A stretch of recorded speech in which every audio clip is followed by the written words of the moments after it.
You're listening to Sports and More with Chris and Thom.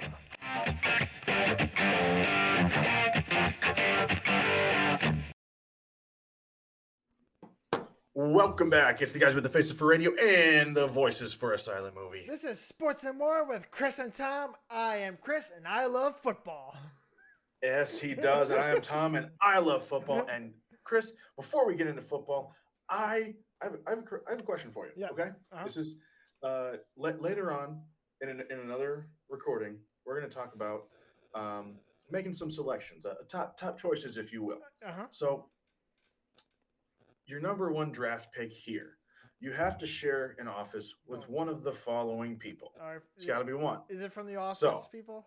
Nope, no. Oh. So, the girl who just got engaged, the guy who microwaves tuna for lunch, the guy who is a known farter, the girl who only listens to Radiohead, the girl who wears all natural deodorant, the dude who does CrossFit, the dude who's like 100, or Susan from HR. Oh, all right. So Susan from HR is dead last.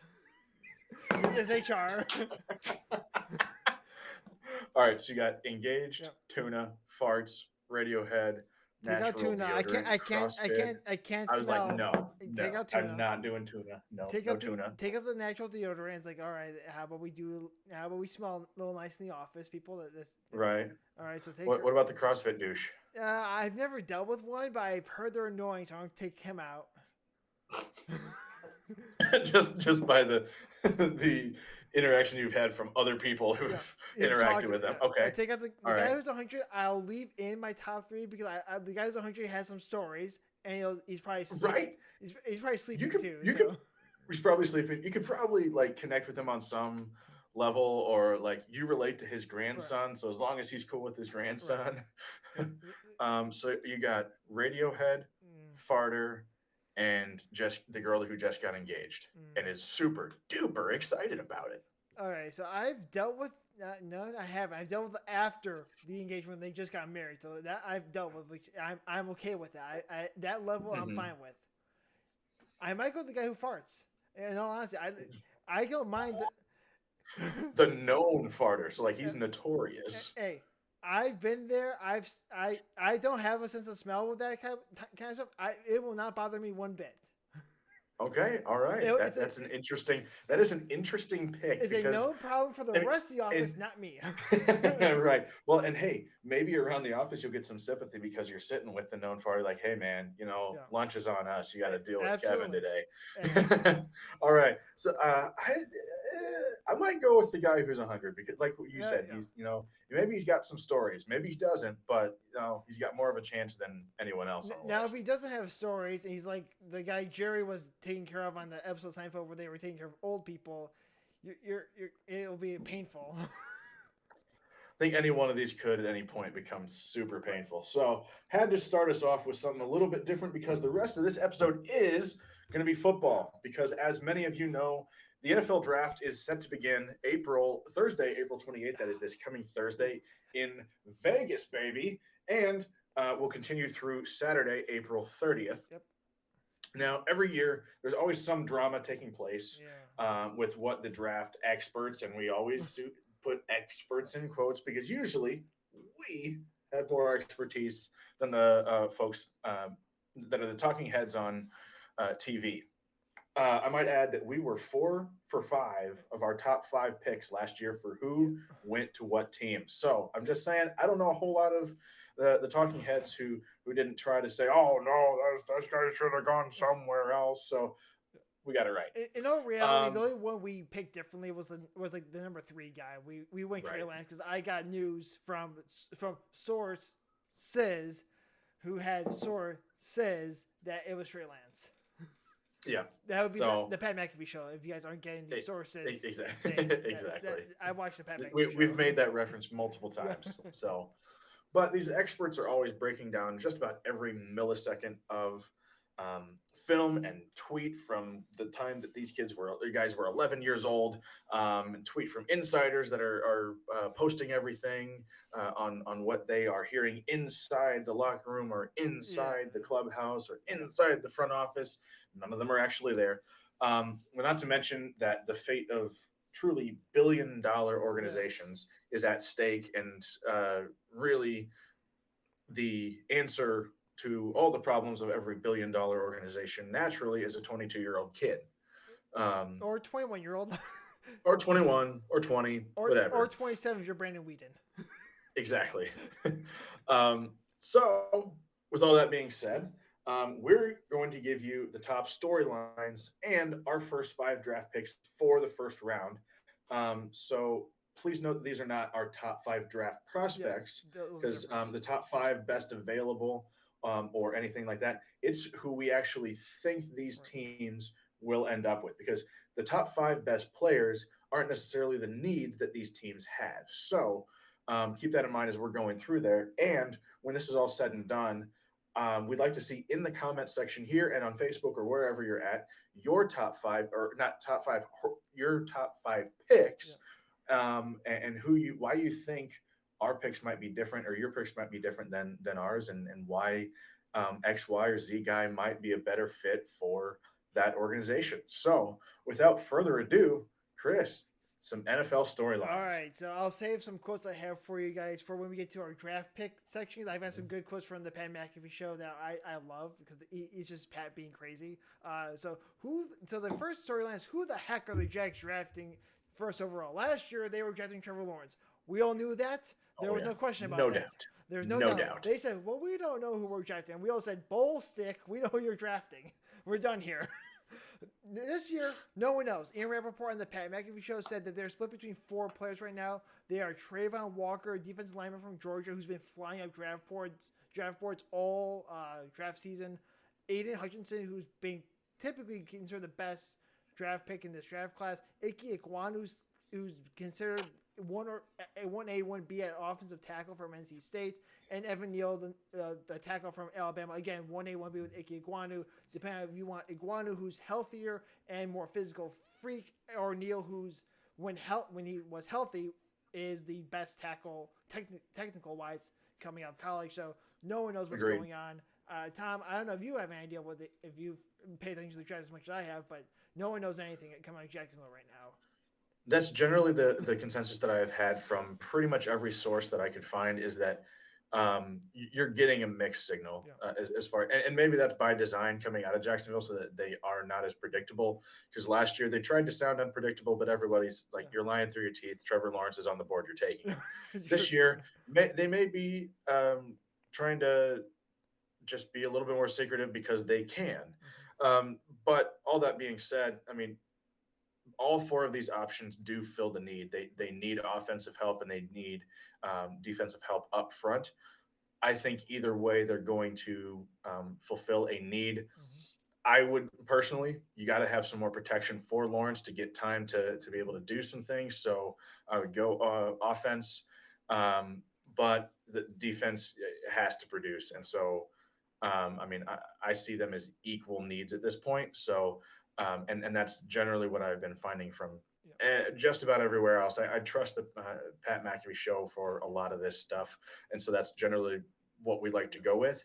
But he's not alone in hearing that it could be any one of those 4 guys, and any one of them truly would be a great fit for the organization. Yeah, Jacksonville sucks on both sides of football. Let's just call it what it is. They suck on both offensive and Oh special yeah, teams. They yeah. suck on all So three. Yeah, they just suck. that's why I think it's like it's almost going to be a coin toss, like on the day of the draft. All right, do we need offense or defense? Right. Ding. All right, Everyone with a and scout. it landed on its edge. So yeah, Yeah, we yeah. go. I mean, remember this is the first time since like 2018 where we don't know who's going first overall. Like when the Browns announced like two Right. hours before the draft they were taking Baker Mayfield, I was like, "What now? You're saying Mayfield number one? The heck you are!" Everyone thought it was either gonna be Josh Allen or there's talks of Josh Rosen. There's talks of Sam Darnold. Baker Mayfield is never the first round draft, the first pick overall until day of the draft, 2 hours before the draft. So we could be in that And that situation. and things like you said, they could change within the next couple of days. It's currently Tuesday the 26th. Right. Um, 48 hours is a lot of time. So when you're talking about the first pick overall, maybe we're getting some more hard, concrete stories as we get closer to um, Thursday night. Right. So second story, actually I need to lump in another guy in this story. I forgot to add him in there. Will Baker Mayfield and or Jimmy Garoppolo get traded before, during, or after the draft? Because both QBs are said to be on the outs. We know Baker Mayfield's on the outs because, well, the Browns traded for Deshaun Watson and paid him a whole bunch of money on March 20th. And the Niners have said in no uncertain terms Trey Lance is the starting quarterback next season. So Garoppolo's on the outs. So will those guys get traded before the draft? Rumors are no. Rumors are they will not be traded before the draft. Rumors are they won't be traded during the draft. It might not be till after the draft to get traded. That's what we're hearing right now in this moment, which is odd considering that they are better quarterbacks than every quarterback in this draft. So, Right, which to me just doesn't make sense that you have a solid quarterback who has produced and is consistent or has the abilities right. at a higher level than what's going to be coming out of this draft. You don't have any um, for sure number one quarterback or for sure quarterback that could even go in the first round. Right. So out of this draft class anyway. Whereas last year and in prior years, I would go back to 2018. It was the year of the quarterback, Yeah. and so really what we're seeing here is I think just teams being wishy washy and maybe trying to gain some attention from other teams that might be interested in these guys. So they're not committing to trading before, they're not committing to trading during. They're going to try to play hard to get. So if a trade actually does happen with these guys, expect a lot of picks to come out of it for this year and in future years. I don't think that it's going to happen, but they're going to have teams are going to have to pony up if they actually want to get one of those two guys. Well, Baker, I don't think they'll have to pony up all that much because those guys aren't playing for those teams. They're not going to start them. They're not playing them. So it's essentially the. But it's what the Browns are willing to give them up for. I mean, They want to get as much as they can for them. It's not what necessarily what they're right. worth. I agree with you. I They're not agree with going. you on that. They're not going to But they're get a gonna first round they're pick. I don't buy it. I don't buy that because there's no there. The Browns need maybe not this year. Maybe not this year. Maybe next no, year. not even next year. The Browns need Baker Mayfield off the roster more than another team needs Baker Mayfield because that money on their cap is killing them more than the other team needs Baker Mayfield in my estimation, which is why teams are saying, "Well, we're just a quarterback. They'll be on a rookie contract. They'll save some money. They can build a team around them. It saves money that way. You don't have to pay." You're building a team around what guy? I mean, It does. Hey, this year there's no team. There's hey, no team to build a team. hey, No guy to build a team around. it's Excuse me. it's cheaper than Baker Mayfield in their minds. They can at least spend time building up a roster, then draft the guy 2 years later when they still suck. I do hear that. And that's not what I'm thinking. They're thinking. I wouldn't go that way. I'm like you. I would say I'll take Baker Mayfield. I'll take Jimmy G. I'll trade you, and I won't give you a first round pick because I know you need him gone more than I need him. I can draft some dude and just suck for 2 years. That's true. Yeah. So I would play Yeah, hard. all right. I would be playing hardball like these guys are. I would say, no, you're not getting a first round pick. Why would I give you one? They're not worth it. They might be, That's a fair point. but you need them gone more than I need them. Fair point. Fair point. All right. Another big trade topic is the wide receiver market because Debo Samuel, AJ Brown, and DK Metcalf are all in the final years of their contract, all without contracts because they were drafted in the second round of 2019, all three in the same draft class. No new contracts. And we know Debo Samuel wants out. He is made doggone clear he wants out of San Francisco for reasons known only to him. And the question really is, who's going to trade for them? Because there are half the league feels like you should pay a top wide receiver all the monies like Stephon Diggs, Devontae Adams, Tyreek Hill, even Christian Kirk got paid like what $18 million a year. He's done what exactly? Yeah, something He's like done that. what exactly? Nothing, as far as I can tell. So Nothing. half the league pays receivers. The other half says we can draft a guy in the first round and get the same production. Why would I trade for this guy? So will they get traded? There are thoughts Debo gets traded during the draft or before the draft. That rumor's been building this week. The rumor was that no, he's not gone. Now the rumor is he just might be gone, even though John Lynch said we're not getting rid of Debo Samuel. And that's the bottom line because John Lynch says so. I think of any of the names that we've said today, I could see Debo Samuel being the Right. most likely to get drafted before. I I still see, like you said, John Lynch playing hardball, and I'm not going to get rid of him. I'm going to be stubborn and stuck on him. But like you said, Samuel wants out, so it's a matter of what teams know they're going to have to pay in order to be competitive. But I mean, at least down the road anyway. So yeah, but I mean, with how recent that's come about, I could definitely see Debo Samuel becoming a trading token Right. this year, either before or just as we're getting started.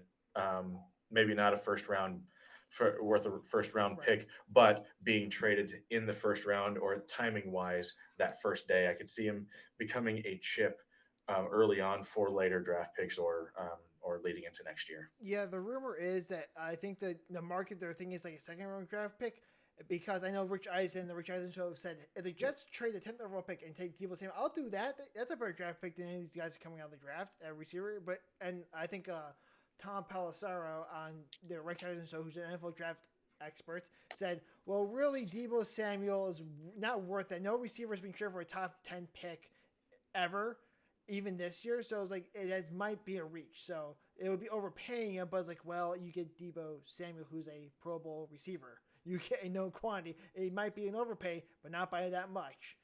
Uh, True. so there's that. And then now the topic of topics that we've alluded to so often. How many quarterbacks we drafted in the first round? Because currently the over under from Odds Shark is 3.5. Is 3.5 is the over under. I know Tom's holding up the goose egg, but them's be the odds. Is 3.5 is the over under mark. The top 5 QBs per WaltherFootball.com, a site I like to use for draft takes. They do a great job. They're independent, so they don't have to deal with the TV publicity of trying to shock you. They're giving you their honest take, so I like them better. They go Kenny Pickett from Pittsburgh, number 1, Malik Willis from Liberty, number 2, Matt Corral from Ole Miss, number 3, who's coming off injury, which is a little bit surprising, and he ran a Lane Kiffin RPO Yeah. offense, which is gimmicky. So why is he 3? I don't know. Sam Howell from North Carolina, who's I know Tom and I hear North Carolina, we think Mitch Trubisky, and we start yelling no, no, no, no, no.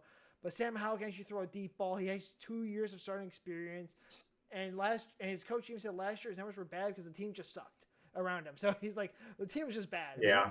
We had a bunch of freshmen around him, so that's not his fault. Those numbers were bad. And then Desmond Ritter from Cincinnati who they rank 5, who just wins games, baby. And Cincinnati, See, sorry, personally, he's the most successful quarterback on that list easily, right now, especially of the last 2 years. yeah, I mean, Cincinnati has won a lot of games the right, past 2 years at his hand. I mean, he's been under center, he's been leading the charge, and so he's obviously the most successful quarterback, at least out of the last couple of right. years, from the guys on this list. I personally don't know why he's that low on the list, but I mean, maybe there's some technical issues It's technical at issues. play.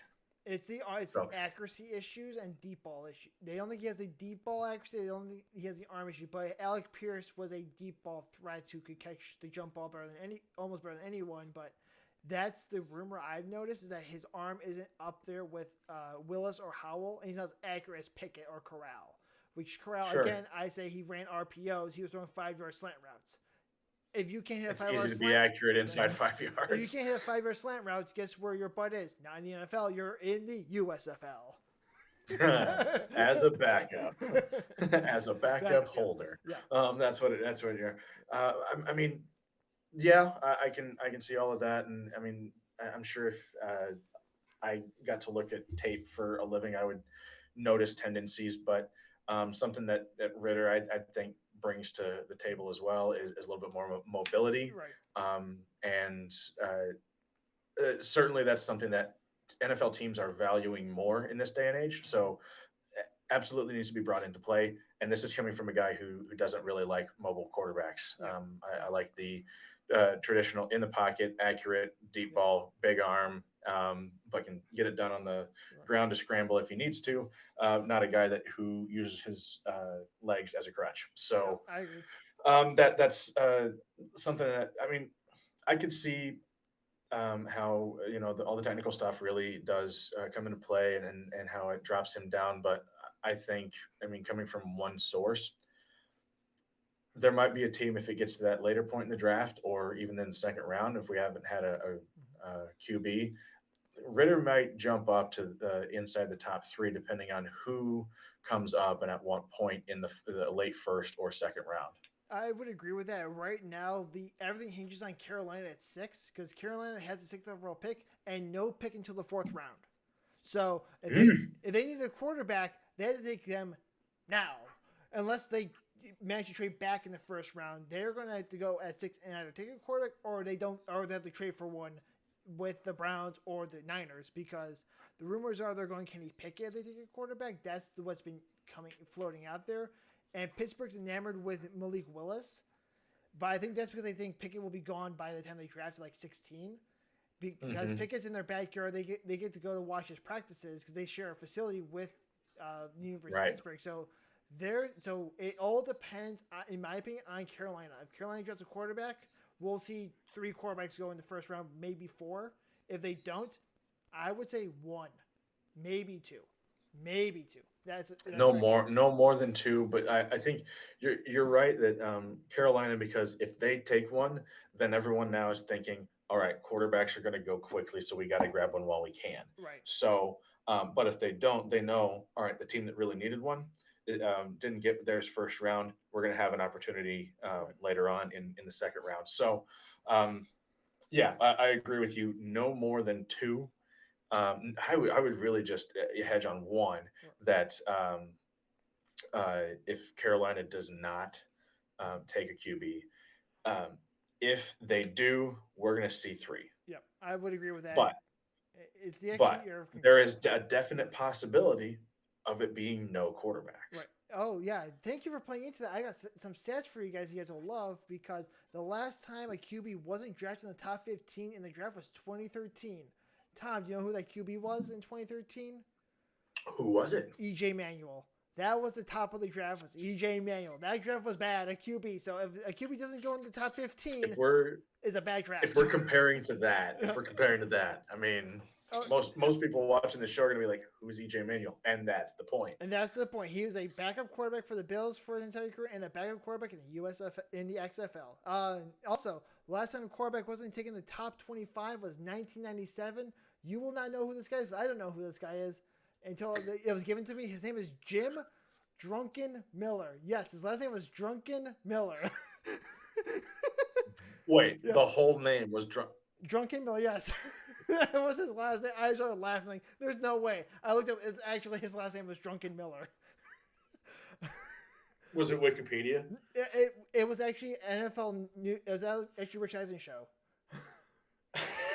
It's actually a legit source, so that was his actual name. Oh, the 90s. All right, so then the last time QB wasn't drafted in the first round was 1996, the year before, when it was Tony Banks of the Rams, who was replaced by the Hall of Famer Kurt Warner for the Showtime. Rightfully so.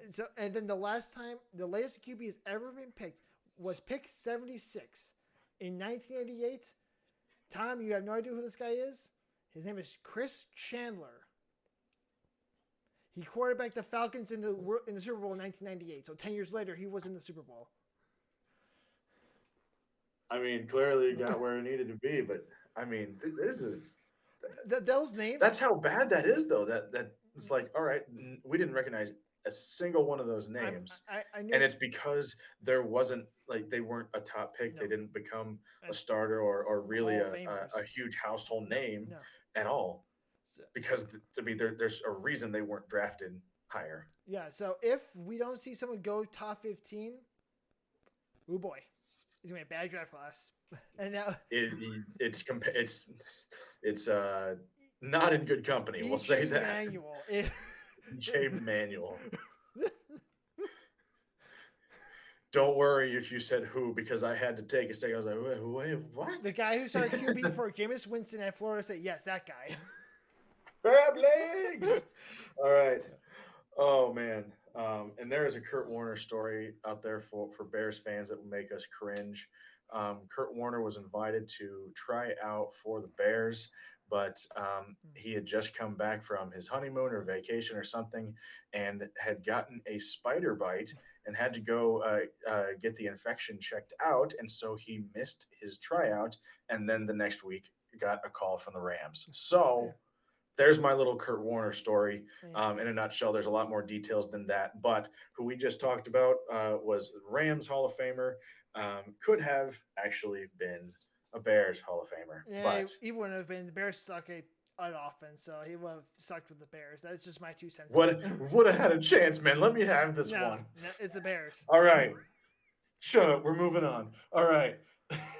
Anyway, so now getting into the meat of the draft pick, or the draft talk, is we're going to talk about our picks, our first five, not our top five, our first five of the draft. So the Jacksonville Jaguars, as we had talked about before, What? have the first pick. So, Chris, the Jaguars What? select Who? Trayvon Walker, Yep. D-line, Georgia. I know I went back and forth, and I was like, they really need O-line, they really need D-line. But honestly, he's a fantastic D lineman, best available. They got to get some help on defense. I think he's the best fit for their team, and so considered to have a higher ceiling than Aiden Hutchinson. So we think anyway, the best fit and the most likely pick by the Jags. Trent Baalke, who's the GM of the Jaguars, drafted Aldon Smith when he was the GM of the 49ers, whom Walker is currently being comped. Yep. So with whom he is being Yep. comped. So Walker is compared to Aldon Smith. And so if for those of you who maybe Forgot. have more knowledge with that, with that era of football. So good pass rusher he was part of the that's the comparison. He was part of the Niners team that went to the NFC title game, the Super Bowl, back to the NFC title game. That he was a dominant edge rusher, and this is not because he's the best player. My best player in the draft for is Aiden Hutchinson. This is because this is the Jaguars and Trent Baalke picking. This is not because I think he's the best player. This is just who they are going to pick because it's the Jaguars. If they will F it up, they will do it. Let's just be real. And that's why we say the best fit for the Jaguars, because it would be a Jaguars move. And yes, so yeah, Aiden Hutchinson is a fantastic rusher. So what we need to put out there again is that we're not taking our top five. We're predicting who the first five picks will be. Absolutely. And we don't think that they're necessarily going to make the best choice, but they're what we think is the fit for the Jags based on how they pick. Right. Absolutely. All right. Take away number 2, Tom. I like being the one guy. The Detroit Lions. What? Select. Ooh.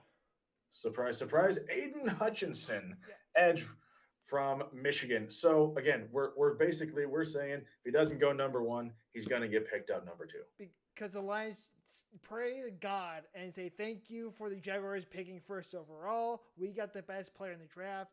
Generational talent. He's compared favorably to the Bosa Bros, who are Pro Bowl guys when healthy, and he's been the best player in this draft process all the way through. No one doubts that. The reason why he's not number 1 on our pick is because a lot of people think the Jaguars are going to pick Trayvon Walker. That's just what's the movement that's happening. So it's not because Aiden suddenly sucked. It's because the Jaguars are doing Jaguar things.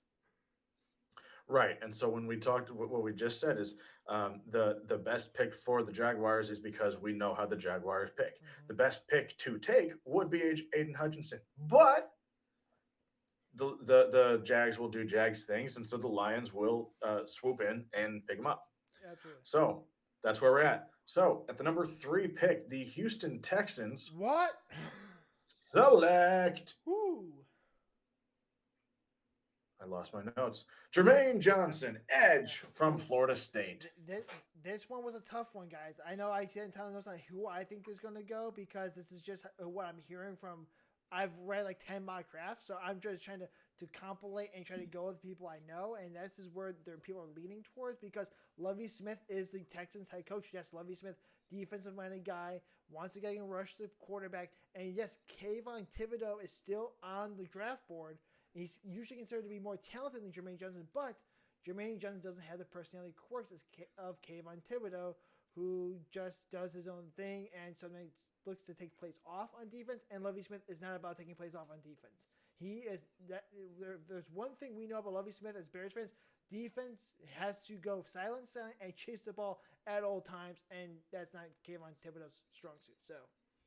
Right. And so those effort questions coming into play really are kind of the reason that um, Thibodeau is not considered higher. It's again, this is what happens when you have some time between the combine and the draft. Is stories come out, and then people have time to look at tape and analyze it, and overanalyze it, and overanalyze it again. And what we've seen is a recurring theme is that the effort is there with Jermaine Johnson. It's not necessarily the same negative point that it is with Thibodeau, and it as least as prevalent as it has become. Right. Okay, then number 4 pick, the New York Jets. What? Select. Ooh. Too much Sauce Gardner. Yes. Yeah. This one was easy because I've been watching Rich Eisen shows, you guys know, and Rich Eisen's been pounding the desk for Sauce Gardner for a month and a half now. It is constant. He wants Sauce Gardner. He says, give me Sauce Gardner. Give me the guy who can lock down Tyreek Hill. Give me the guy who can lock down Stephon Diggs. Remember, this guy has not allowed a touchdown in college football in coverage. He is that darn good. Even against Alabama, against Alabama, he didn't allow a touchdown. It wasn't Sauce Gardner getting ripped apart. It was everyone else getting ripped apart by Alabama. Yep. So Sauce Gardner can play. He's your Darrelle Revis, Patrick Pearson, Deion Sanders. I know Deion Sanders is a Hall of Famer, but that type of guy who you tell Sauce, you get that guy and you shut him down, and then everyone else plays defense around that. So and Rich Eisen, as you guys all know, he covers the Draft NFL Network. If they don't draft Sauce Gardner, he may just jump out of the boat that NFL Network is going to be in the Bellagio Funds and just drown himself. I think he'll be that distraught. It's a good thing the windows don't open in the hotel rooms because that would be. I mean, he's got a lot riding on this because he has from the start been just always Sauce Gardner, Cincinnati, Sauce Gardner, Cincinnati. He's going to the Jets. He's going to the Jets. And granted, I mean, he should. He should. I mean, that's what they need. Yeah. He is a lockdown corner who has been very successful for Cincinnati, and any team would be lucky to have him. Yeah. So I think he goes no lower than number 4. Yeah, you either get a receiver or you get someone who can lock down a receiver. And Sauce Gardner is the best cornerback, and there's no difference. And the difference between him and the best receiver is vast. If Sauce Gardner is 4, and that's final. If it's not the Jets, that value is there with Gardner. If the Jets don't draft him, the Jets are going. It's just Jets doing Jets things. Jets doing Jets things, and the Jets have given up on the season before it even starts. Right.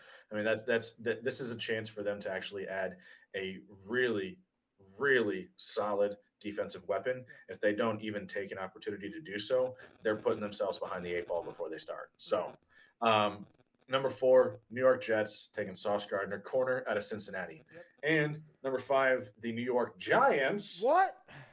Select Ike Ekwonu, offensive tackle, North Carolina State. All right. Again, this one was a coin flip because it's Ike Ekwonu, Evan Neal. Ike Ekwonu, Evan Neal. It also depends on what the Texans do, number 3. A lot of people think the Texans could go offensive tackle, so whoever's available is who the Giants take. It's a coin flip. I went Ekwonu. Again, this is where you look at size, strength. He's nasty when he's run blocking. He's like 6'7", 350 pounds. He's a first-team All-American, Outland Trophy finalist. He's really good, and he doesn't have a back problem that Evan Neal has. Evan Neal came out with a back issue. It's like, okay, that puts him down. Bears fans know when you have an offensive line with back issues, those don't go away anytime soon. We lost Henry James for most of the season. They only get worse. They only get worse. And the Giants' O-line is not good at protecting Daniel Jones. They're very bad at that, so they need to protect them. So hopefully they do this. If they don't, well, again, it's a team making dumb decisions. And this isn't like the time when we said the Bengals should take a tackle to protect Joe Burrow, and they took Jamar Chase. Okay, Jamar Chase is all pro. All pro, all pro. Right. There's not a receiver I see connecting with Daniel Jones the way Jamar Chase connects with Joe Burrow. Exactly. So there's not that comparable player. So this is in our minds a no brainer. You got to have someone up front to protect Daniel Jones. You got to get the best. But if the Texans take Iquanu, are the Giants taking Neal? Probably. That or it could be a. Oh, there's another guy. I had to look up his name. His last name's Cross from Ole Miss. I can't remember because I keep running names going through my head. Like, okay, Cross. I think Karrion Cross because he's a WWE wrestler. So that goes. Like, it's not that guy. I'm like, his first name is Karrion. So I can't remember, but it is going to be a tackle in all likelihood. And just for the record, guys, I'm going to give you the Pat McAfee quote because this is how they handle the draft, and I will be watching their draft again. It's much more fun watching the actual draft on ESPN or NFL Network. We don't know ish about these players. We don't know anything. Nah. We don't know anything about how these guys are going to be good or not. We don't know anything. And then as you guys can see the quote of the week on the ticker as Thom is looking at it. So finally, it is who the heck is Mel Kiper? Is that quote? Is that quote from Bill Tobin that sent the world on fire when he said, "Who the hell is Mel Kiper?" Well, Mel Kiper has for a long time been considered the expert in the NFL. For those of you who really don't know who Mel Kiper is, but I mean, he's gotten a lot wrong. Which I mean, when you've been in the business a long time, you miss a lot.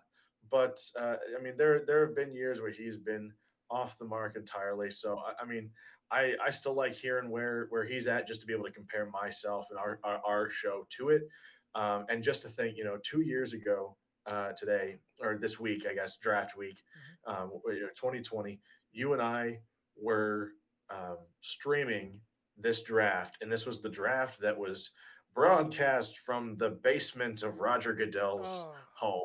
So with the fans zooming in an utter just disaster. So we do not have to deal with that this year. We're going to have crowds. We're going to have noise. We're going to have everybody booing Goodell just as God intended. So it is destined for greatness this week in Las Vegas, and shenanigans, as always, will ensue. So be on the ready for it. Wait, so Green Bay's going to trade up to draft another quarterback again just to take off Aaron Rodgers? Probably, and then not do anything with them. Yeah, that would be great. That's the best part of the whole draft was that happening and watching the Pat McAfee show live as they lose their minds. Best part of the whole draft. So Green Bay, please do that again. I would love to see everyone just lose their minds again. Please. I don't want the fallout with my in-laws on that one. I can't handle it again. I went through Jordan Love. I loved it, and I had to bite my tongue for weeks. So anyway, Chris, close us out. All right, please follow our Facebook page, like Thom said. Please comment, let us know who you guys think is going to be the first round picks taken, and let us know if you agree with us and why we're wrong and why we're idiots. I mean, I accept it. I know nothing about these draft picks. I don't watch college football. This is just me following what the experts think and what the rumors are. So please tell me if I'm an idiot. Or email us at sportsandmore. Please do. Capital C, capital T at gmail.com. You want to be more polite about it or not. I don't care. You don't have to be polite. It makes things more interesting for us, and then we can post your mean comments on the internet and get clout. Maybe that's what we're waiting on. We need to cuss more on this show so we're not children's content, and then we need someone to send mean tweets to us so that we can do a whole segment on our show. Anyway, get on that. If you want to see more of our content, you can go to our Anchor page, Spotify, Apple Podcast, or the other videos on the YouTube channel.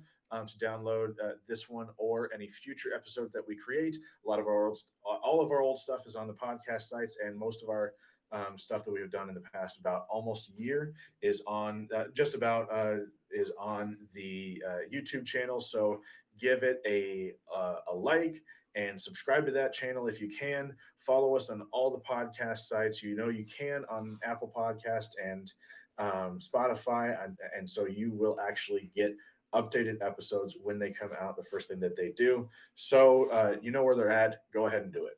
And we would like to thank all of you, probably the tens of people listening to our ridiculous takes and ramblings on the NFL draft. The tens of you who watch USL football are more than the tens of us who actually care about Roger Goodell. and the more than the tens of you that actually showed up to Yeah. the not Stallions game in Birmingham. Oh, yeah. So I I watched the Bandits game this week. First of all, abysmal, That, but I still think the sadder sight was the stands. yeah. You were not kidding that there was like 20 people there. And shocker, that's what happens when the home team uh, plays, and then no one else wants to go to the game still in the hometown or home team's town. Like that's what happens. Anyway, Don't worry, guys. I um, covered that on the USFL episode on YouTube. Go watch it. right, it's already out there, so give it a try. Our next episode's creation date is to be decided. Actually, That has been decided because it's going to be recorded in about 10 yeah. minutes. But that will be exclusively on our podcast page, so go and check it out. Keep an eye on the Facebook page for updates on all of our new content.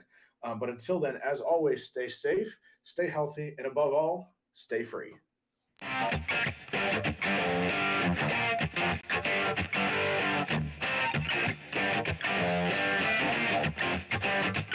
Sports and More with Chris and Thom is brought to you by no one. All non-original thoughts and ideas were properly noted during each segment.